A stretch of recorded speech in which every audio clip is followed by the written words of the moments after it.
عزیز دوستوں نمسکار. عزیز دوستوں، پاکستان کے اوقاف کی منسٹری نے جو فگرز دی ہیں اس کے مطابق پاکستان میں 30,000 بڑے مزار ہیں. چھوٹے گلی کوچوں کے مزاروں کی بات الگ، ان کا تو حساب ہی نہیں، لاکھوں میں ہے. ہر گلی میں آپ کو 2-3 چھوٹے چھوٹے مزار ملیں گے. مجھے اب احساس ہوتا ہے، جب میں چھوٹا تھا تو ہم گلیوں میں، ہمارے پرانے کراچی میں ہم رہتے تھے میٹھا دار میں، تو میٹھا دار میں ہر گلی میں 1-2 مزار ہوتے تھے. چھوٹی چھوٹی قبریں بنی ہوئی ہوتی تھیں، اس کے اوپر 2 آدمی کی دیہاڑی چل رہی ہوتی تھی.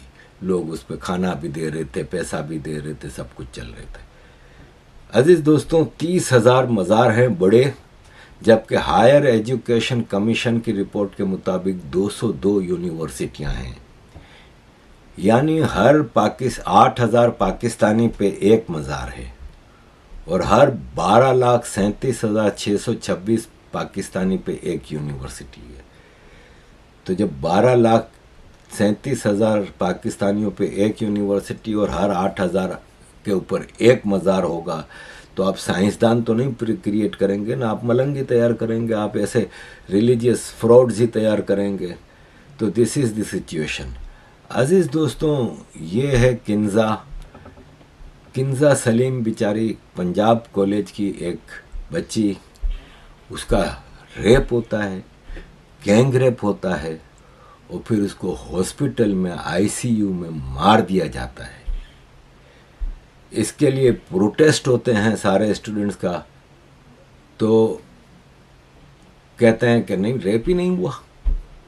مریم نواز کے الفاظ تھے کہ نہیں، ریپ نہیں ہوا، وہ بالکل پاک صاف تھی.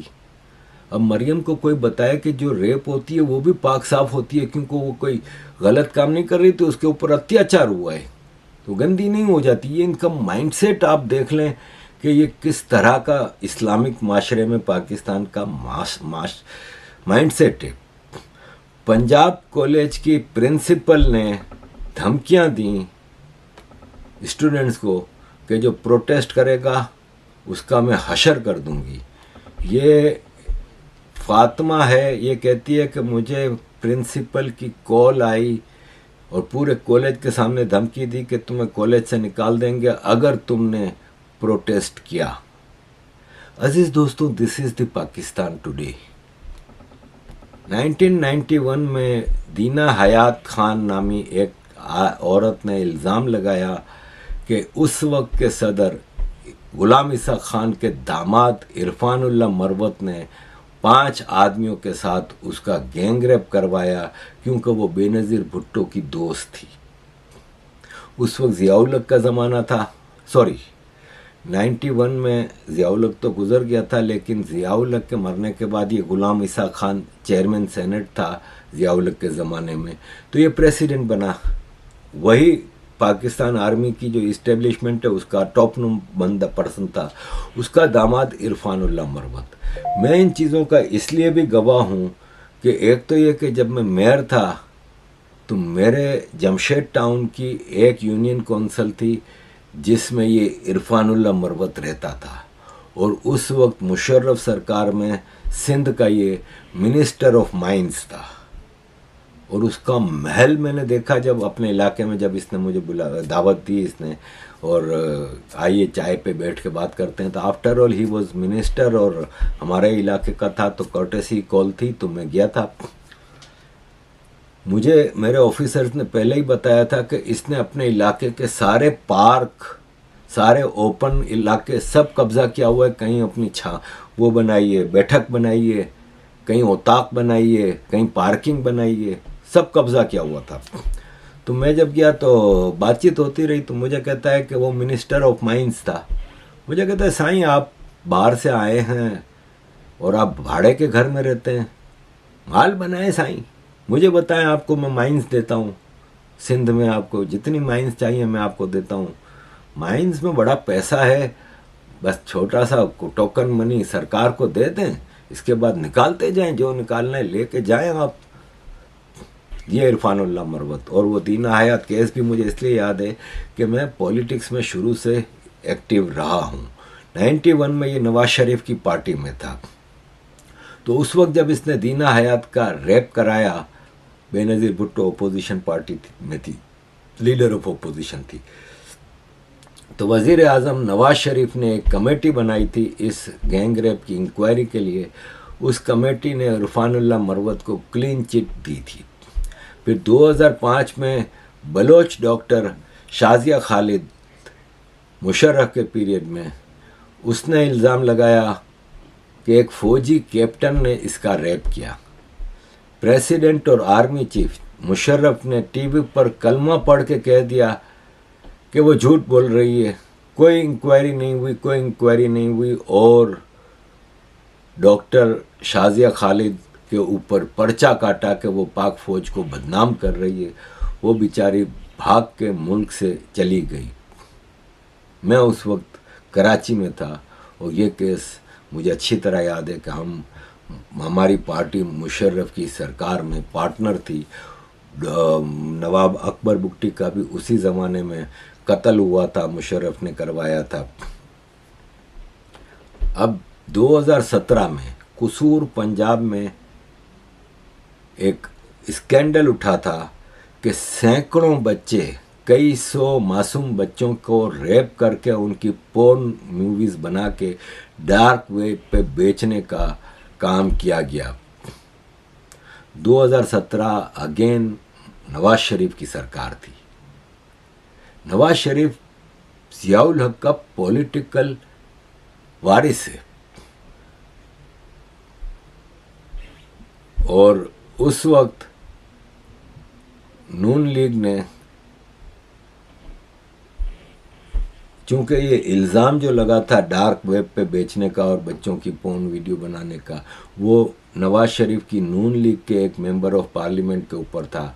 पंजाब हुकूमत ने उस वक्त इंक्वायरी बनाई। शहबाज शरीफ वो chief minister of Punjab, Rana Sanaullah को इसका कमेटी का चीफ बनाया गया, और राना सनाउल्लाह ने प्रेस कॉन्फ्रेंस करके कह दिया कि कोई बच्चे का रेप नहीं हुआ। हज़ारों प्रूफ थे। आज फिर यही है, और आज फिर मरियम सफदर कह रही है कि वो पाक साफ है और कह रहे हैं कोई रेप नहीं हुआ। This is Pakistan. अजीज़ दोस्तों, आगे बढ़ने से पहले एक छोटा सा आपके सामने हिस्टोरिकल चीज़ रख दूं कि ये खुंजरा पास है, 15,397 फीट की हाइट पे है। ये दुनिया का हाईएस्ट इंटरनेशनल बॉर्डर है, और ये भी एक स्कैम है कि ये इंटरनेशनल बॉर्डर है इसलिए, और क्योंकि ये कहते हैं कि पाकिस्तान और चाइना को मिलाता है, लेकिन एक्चुअल में ये गिलगित बल्तिस्तान का जिंगजियांग उगर प्रोविंस के साथ बॉर्डर है। दोनों मकबूजा इलाके हैं।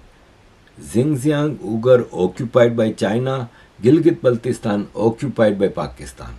तो ये दो ऑक्यूपाइड टेरिटरीज का बॉर्डर है। ये भी यूनिक है दुनिया में। अजीज़ दोस्तों, अब आते हैं आगे कॉन्स्टिट्यूशनल अमेंडमेंट, जिसका बहुत शोर है और पास हो गई।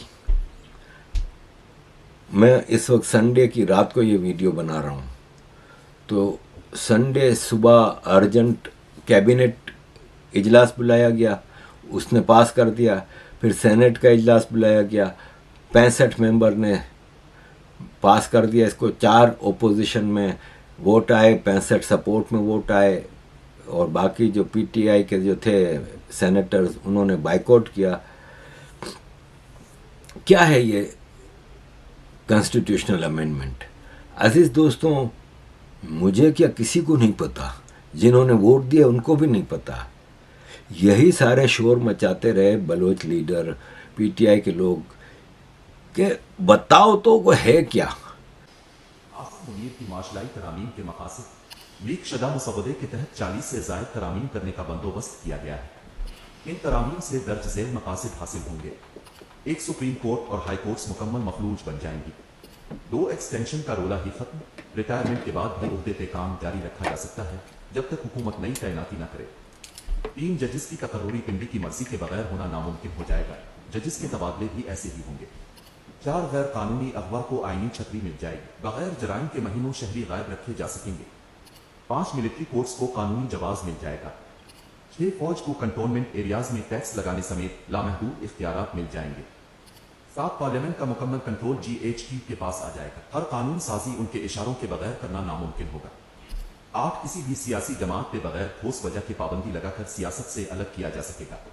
9 पार्टी अरकान पार्टी के ताबे नहीं रहेंगे। वो अपनी मर्जी से अबिलफाज दीगर पिंडी के इशारों पे वोटिंग में हिस्सा लेंगे।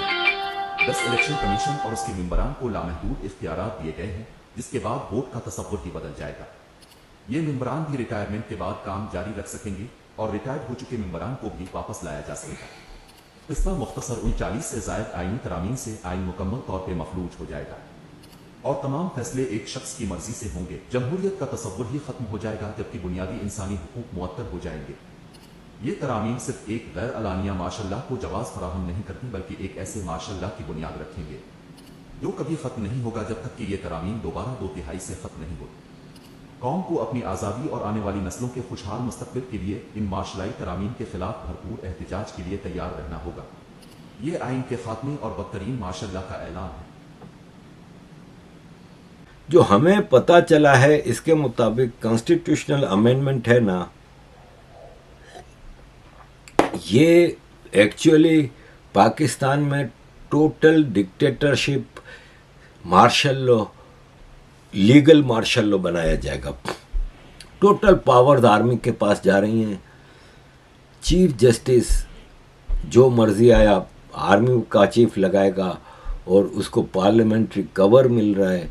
इतने डिक्टेटोरियल हैं कि अगर कोई जर्नलिस्ट एक ट्वीट करेगा तो उसके ऊपर केस बन सकता है, उसको नौकरी से निकाल सकता है। Total freedom of speech, civil liberties पे पाबंदी होगी और मतलब आप समझ लें कि हद से ज़्यादा, क्योंकि पाकिस्तान में 25 अक्टूबर को चीफ जस्टिस रिटायर हो रहा है, काजी फाइज ईसा। काजी फाइज ईसा के जब ये चीफ जस्टिस था तब इलेक्शन हुए थे, फ्रॉड इलेक्शन, जिसमें PTI जीती थी, लेकिन सरकार नवाज शरीफ की भाई शहबाज शरीफ की बनाई गई, जिसमें ज़ाहिर है पीपल्स पार्टी शामिल है। इस कॉन्स्टिट्यूशनल अमेंडमेंट को अप्रूव कराने का अगर टोटल कोई क्रेडिट ले सकता है तो वो बिलावल भुट्टो है। वो आर्मी के जूते चाटने में इस वक्त नंबर 1 है और आर्मी की इस कॉन्स्टिट्यूशनल अमेंडमेंट को पास कराने के लिए वो हद से गुजर गया। वो दिन में 3-3 बार मौलाना फजलुर रहमान के घर पे जाता था, क्योंकि उनको पास कराने के लिए जो नंबर्स चाहिए थे पार्लियामेंट्स में वो मौलाना फजलुर रहमान पूरा कर रहे थे। मेज़बानी में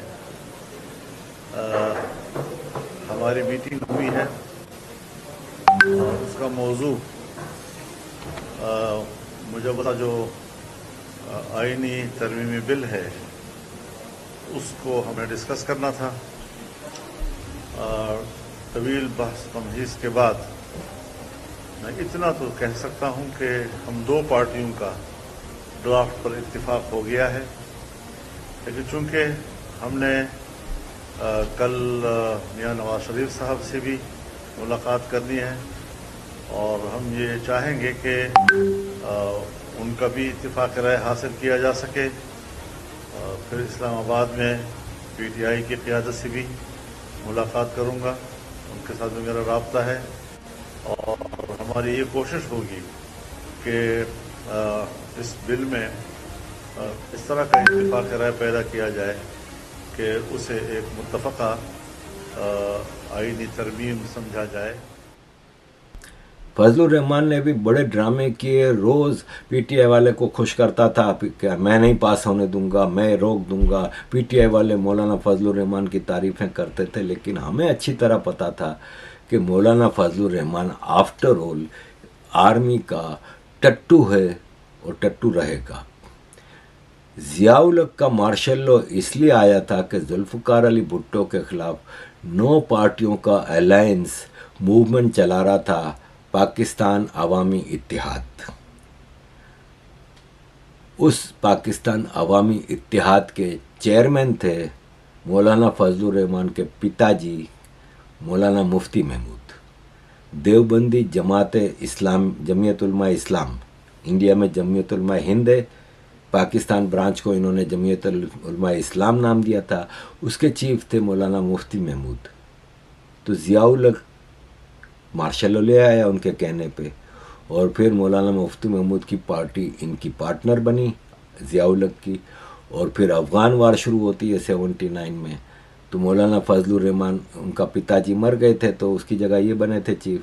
تو مولانا فضل الرحمان اور جماعت اسلامی اس افغان وار میں آرمی کے ٹوٹل پروموٹر تھے جہاد کو. مدرسے قائم کیے اور سب کچھ جہاد کے لیے بندے ٹرین کیے, بہت مال بنایا. تو اس مولانا فضل الرحمان سے, جو کہ جب سے سیاست کر رہا ہے پچھلے 45 سال سے, تو ہم دیکھ رہے ہیں تب سے تو آرمی کی گود میں بیٹھا ہوا ہے. ابھی الیکشن میں اس کے ساتھ ہاتھ ہو گیا تھا تو شور مچا رہا تھا, لیکن بہرحال اب اس سے ملنے کے لیے روز صبح شام لوگ جا رہے ہیں, پی ٹی آئی والے جا رہے ہیں, زرداری پریسیڈنٹ مل رہا ہے, نواز شریف مل رہا ہے, شہباز شریف مل رہا ہے, پی ٹی آئی کا جو چیئرمین ہے اس وقت بیرسٹر گوہر وہ مل رہا ہے, محمود خان اچک زعیم, بلاول بھٹو تو دن میں 3 بار جاتا تھا. اور اس کے لیے انہوں نے شاہ محمود قریشی کی بہو کو اغوا کر لیا. شاہ محمود قریشی کا بیٹا ممبر آف پارلیمنٹ ہے, اس پہ پریشر ڈالنے کے لیے کہ تم اس کنسٹیٹیوشنل امینڈمنٹ کو سپورٹ کرو, اغوا کر لیا. یہ پی ٹی آئی کی سینیٹر, یہ بلوچ سینیٹر ہیں. اب آپ یہ دیکھیں کہ یہ کہہ رہی ہیں کہ لوگ ترستے ہیں سینیٹر بننے کے لیے, لیکن مجھ سے پوچھیں میرا بیٹا غائب ہے, اس کو اٹھا کے لے گئے اس لیے کہ مجھ پہ پریشر کر ڈالنے کے لیے کہ میں کانسٹیٹیوشنل امینڈمنٹ میں ووٹ دوں. پارٹی صدر ہیں, ان سے بات کریں, مسئلے حل ہو سکتے ہیں, بجائے کہ مسائل کو اور مزید بڑا اور گہرا کریں. جناب والا شکریہ.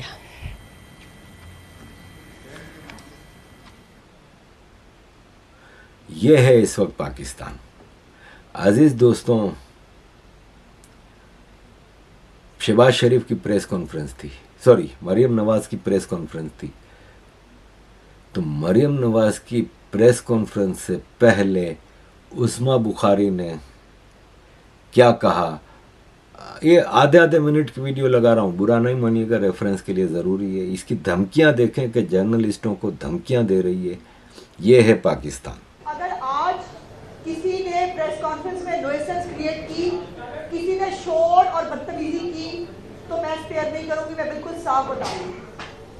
اور کسی کی نوکری کے ساتھ میں قطعاً میرے اس میں ہے ہی, لیکن میری شکایت کا مطلب جو ہے وہ نوکری خراب ہونا ہے, جو میں نہیں چاہتی.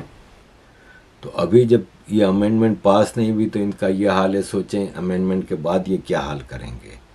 یہ امینڈمنٹ اب تک کی خبروں کے مطابق کیبنٹ نے بھی پاس کر دی, سینٹ میں بھی پاس ہو گئی, اور نیشنل اسمبلی کا بھی فوراً اجلاس بلا کے اس میں پیش کیا گیا, تو اوبویسلی وہ بھی پاس ہو جانی ہے.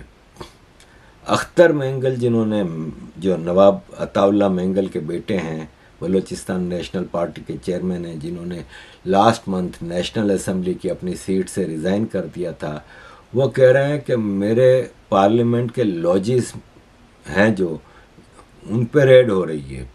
میری پارٹی کے سینیٹر نسیمہ احسان, جس کی ابھی آپ نے ویڈیو دیکھی تھی, جن کے بیٹے کو اغوا کر لیا تھا, ان کو اپارٹمنٹ میں کنفائن کر دیا ہے, ان کے بیٹے کو اغوا کر لیا ہے. جبکہ دوسرے میرے سینیٹر ہیں قاسم رونجو, جو ڈائلیسس کے لیے گیا تھا, پتہ ہی نہیں کہاں ہے. سینیٹروں کا یہ حال ہے. تو عزیز دوستوں, this is currently situation of Pakistan. اس سے آپ اندازہ لگا سکتے ہیں کہ اب پاکستان میں کانسٹیٹیوشنل مارشل لا آ گیا ہے. اور جس طرح عاصم منیر کر رہا ہے, وہ ضیاء الحق, مشرف, ایوب خان, یحییٰ خان کی روحیں سکون میں خوش ہو رہی ہوں گی کہ دیکھو ہمارا وارث हम जो नहीं कर सके वो कर रहा है। हम तो डायरेक्ट मार्शल लॉ लेके आके बदनाम हो गए, ये सिविलियन मार्शल लॉ लेके आ रहा है। एक सिविलियन प्राइम मिनिस्टर इलेक्शन के ज़रिए ला के उसकी आड़ में सारे काम कर रहा है, और ये हाफिज़ कुरान है पाकिस्तान का, ये आर्मी चीफ। अजीज़ दोस्तों, पीटीआई के सलमान अकरम राजा, जो कि वेरी आउट स्पोकन है, इस्लामाबाद से इलेक्शन जीते थे लेकिन उनकी सीटें खा गई है, कह रहा है कि पार्लियामेंट्री हिस्ट्री का ये सबसे गंदा मोमेंट है। बेसिक कॉन्स्टिट्यूशनल वैल्यू और इंडिपेंडेंट जुडिशरी जो है ना, वो पूरा उसका कंट्रोल आर्मी के हवाले किया जाने वाला है। और ज़ाहिर है इस वक्त पाकिस्तान का यही हाल है। अजीज़ दोस्तों, thank you very much for all your support, kindly keep supporting.